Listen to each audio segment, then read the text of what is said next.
আমি জামশেদ মজুমদার ধরা পড়ে গেছি।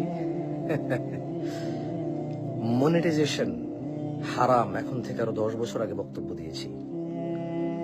ডক্টর জাকির নায়কের মতো মানুষও স্টেজে উঠে কোটি মানুষের সামনে বলেছে মনিটাইজেশন হারাম, বিকজ উনি জানে ইউটিউব বা ফেসবুকে আমরা যে নাচি, গাই, মারামারি করি, মিথ্যা অপবাদ দেই, ভিডিও কাটছাট করে এডিট করি, এই জন্য আমাদেরকে ইউটিউব ফেসবুক টাকা দেয় না, টিকটক টাকা দেয় না।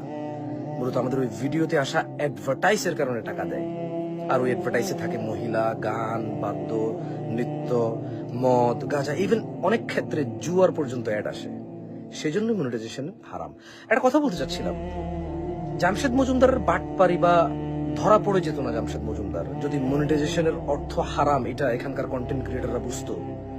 এবার হতে পারে কন্টেন্ট ক্রিয়েটার, হতে পারে সাংবাদিক, হতে পারে ডাক্তার, হতে পারে ইঞ্জিনিয়ার, হতে পারে আমার মতো কোনো হুজুর, ওয়াজ করে নিজের ওয়াজ নিজে ছেড়ে মনিটাইজেশন অন করে রাখা। লাইভটা একটু শেয়ার করবেন। আপনি দেখেন, আর একটা লাইভ আমি বাসায়, সেখানে আমরা খাচ্ছিলাম।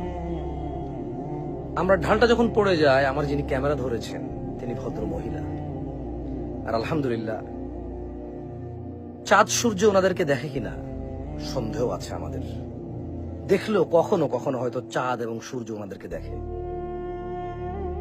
সো আমরা ঢালটা যখন পড়ে যায় তখন আমি সুন্দর করে, আমার মনে আছে আমি হিন্দিতে বলেছিলাম, तुम हंसने का नहीं, तुम हंसने का नहीं, बाहर কিছু যে हंसने का नहीं यार, तुम जब सबको हंसने दो, तुम हंसती हो तो दिल पे लगता है। এরপর একটু আমরা খেয়ে বলছি কাটো কাটো, কারণ সে আর তার হাসি ধরে রাখতে পারছিল না, মুখের মধ্যে এভাবে হাত দিয়ে ওই যে ওন্না দিয়ে দিছে। তো আমি তো আর ওকে ক্যামেরা ধরে রাখতে বলতে পারি না, কারণ আমি তো লাইভ জীবনও কাটতাম না। কেন কাটবো?